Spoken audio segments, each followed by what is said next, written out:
Baik, Pak Azwaranas, kalau kita lihat pemerintahan Jokowi Maruf ini tinggal 1 tahun lagi.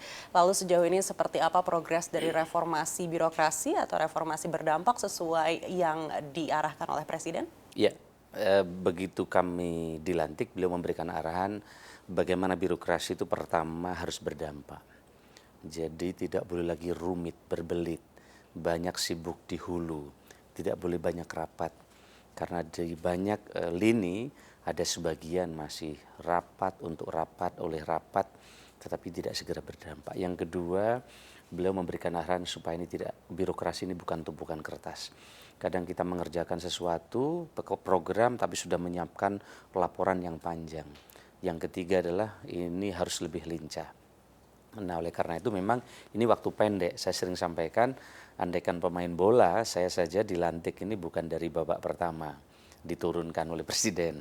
Saya ini kira-kira diturunkan babak kedua, menit ke-13. Nah, targetnya banyak. Oleh karena itu maka apa yang kita kerjakan, kita sampaikan kebijakan ini ke seluruh daerah, terutama pemerintah kabupaten kota. Yang ini memang dengan demokrasi, keterpilihan leader di daerah itu berbagai macam latar belakang.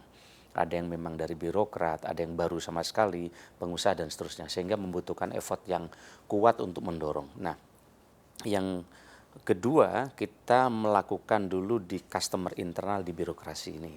Nah, ini kita lakukan kita pangkas proses bisnis dan juga penyederhanaan yang tumpang tindih. Terutama terkait misalnya soal layanan kepegawaian.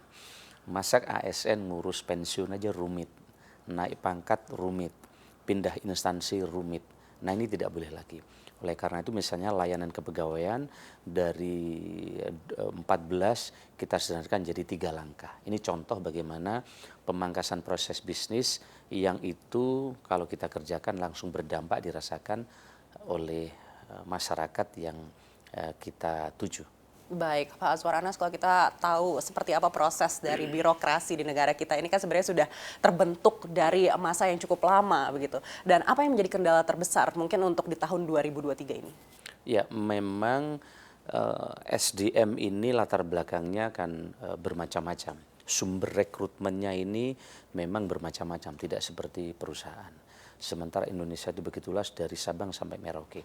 Tapi mestinya ini tidak boleh menjadi alasan. Tetapi keinginan kuat dari Bapak Presiden kita semua untuk mendorong birokrasi yang tidak berbelit, yang mudah, yang melayani ini menjadi komitmen. Tetapi memang ini belum bisa berjalan secara serentak. Maka ini dibutuhkan strong leader ya, kesungguhan dari leader untuk mendorong perubahan-perubahan ini.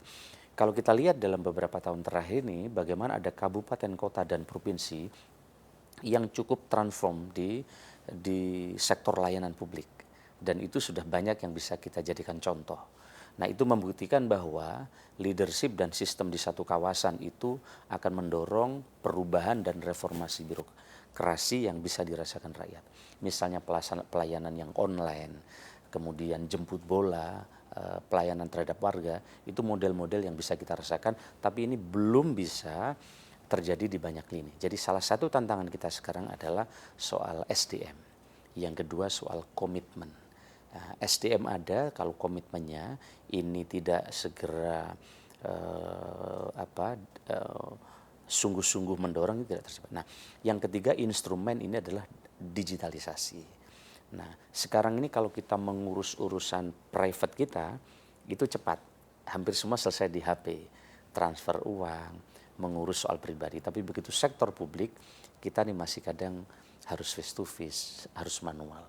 Nah, 3 hal inilah sekarang yang menjadi prioritas dari kami untuk mewujudkan arahan Presiden agar birokrasi tadi berdampak.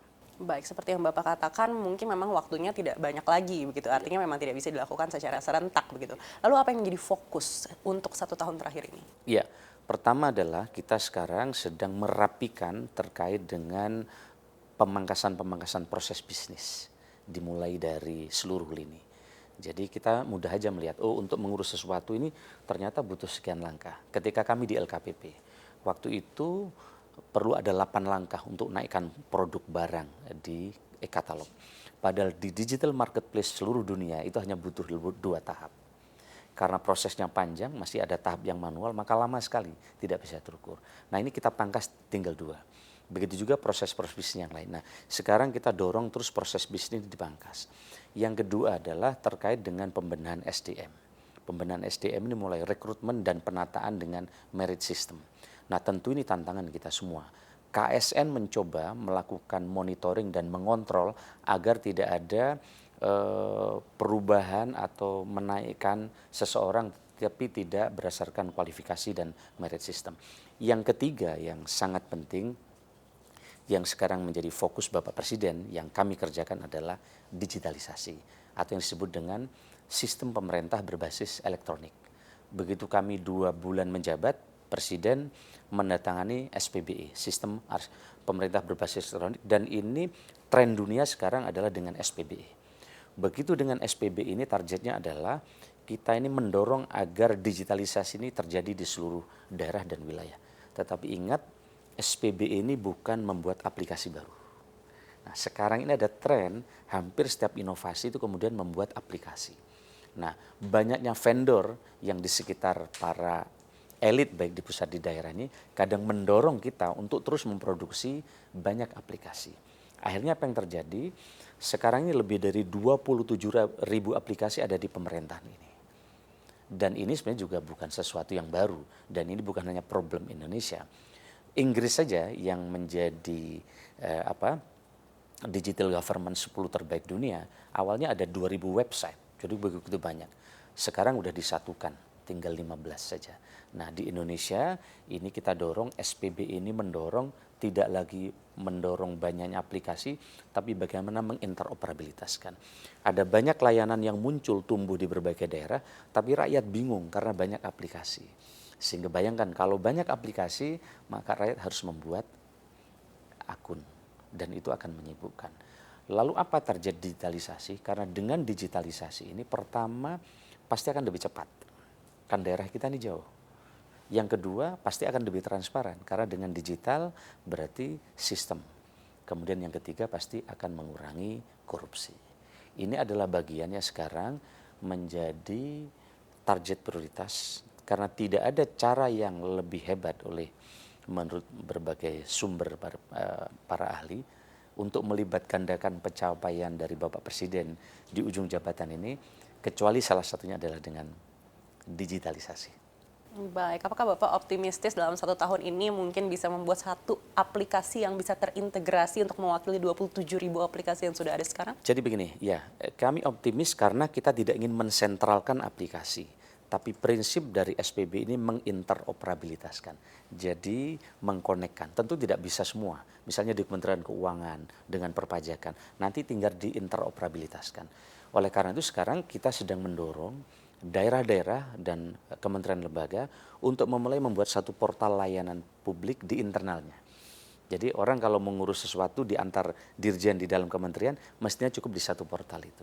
Begitu juga di pemerintah daerah, ada banyak layanan mungkin bisa didorong untuk masuk ke satu layanan.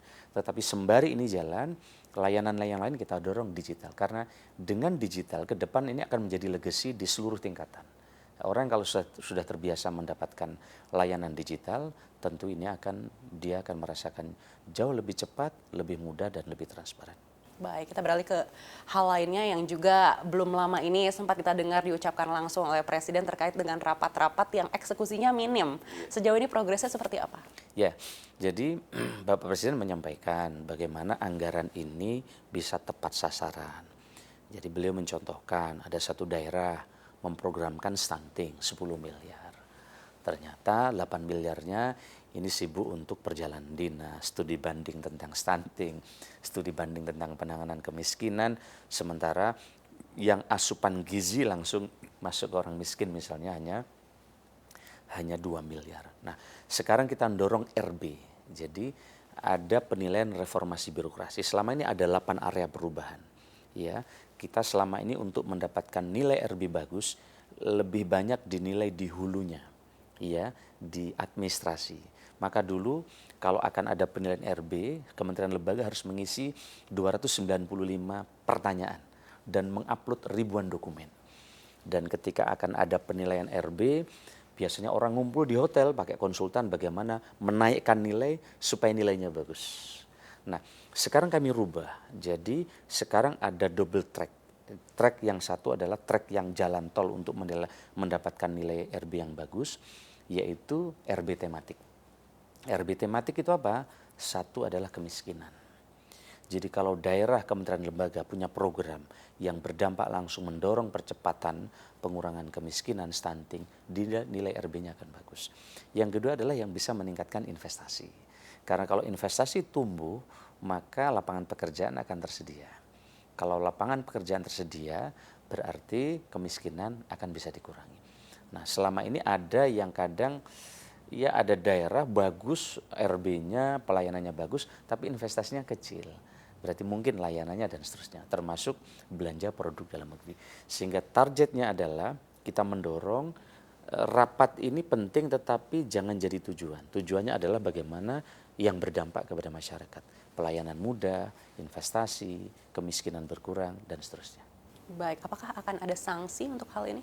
Nah, ada reward and punishment ya. Yang RB-nya bagus itu akan mendapatkan insentif daerah. Nah, memang variabel RB ini tidak terlalu besar untuk kaitannya dengan TPP di daerah, karena variabelnya hanya 2%.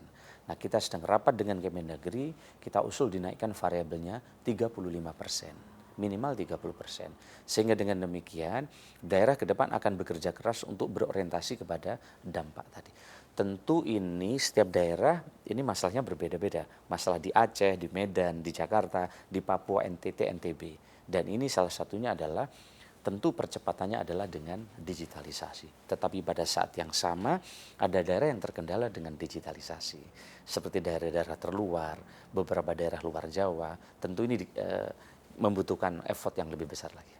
Baik, untuk pengawasannya sendiri nanti akan seperti apa, Pak? Ya, pengawasan tentu kita sudah melibatkan dengan BPKP dan kita sekarang sudah menjalankan arahan Presiden, semua kementerian lembaga yang akan belanja teknologi perlu mendapatkan approve salah satunya dari Kemenpan RB. Ini untuk mendorong agar tidak tumpang tindih pembelian alat dan sistem teknologi. Tetapi lebih dari itu, sekarang dengan sistem digital ini tentu yang mengontrol, yang mengawasi bukan hanya sistem yang ada di internal pemerintah. Tapi publik sekarang dengan hebat bisa mengontrol dengan ada medsos. Sekarang menurut saya tidak bisa lagi kepala daerah serampangan memindah orang, menonjobkan orang. Karena bukan lagi urusan BKN dan sistem internal pemerintah, tapi medsos akan bisa juga ikut mengontrol masyarakat dari kualitas birokrasi yang tidak kunjung bagus ini. Baik, kita beralih ke hal lainnya dan mungkin ini yang paling ditunggu oleh ASN. Sejauh ini seperti apa pembahasan terkait dengan kinerja Tukin dan juga kenaikan gaji dari ASN? Iya, ini memang menjadi salah satu rumusan yang kita perjuangkan di dalam Undang-Undang ASN. Bagaimana terkait gaji, tapi salah satu yang penting juga adalah terkait dengan pensiun. Nah, selama ini kan hanya ASN yang dapat uang pensiun. Kita perjuangkan di dalam Undang-Undang ASN ini agar teman-teman P3K juga bisa mendapatkan dana pensiun. Nah, terkait dengan gaji, kami terus melakukan exercise dengan Kementerian Keuangan dan kami lapor kepada Bapak Presiden. Bapak Presiden diminta kami untuk menghitung bersama Menteri Keuangan dan Ibu Menteri Keuangan sedang mengexercise kecukupan anggaran dengan untuk merumuskan kenaikan gaji. Tapi ini akan kita masukkan di dalam total reward di dalam RPP yang sedang kita siapkan. Sehingga ini tidak parsial. Begitu juga terkait dengan TPP atau Tukin, ini akan tergantung variabelnya. Kalau di daerah ada variabel PAD.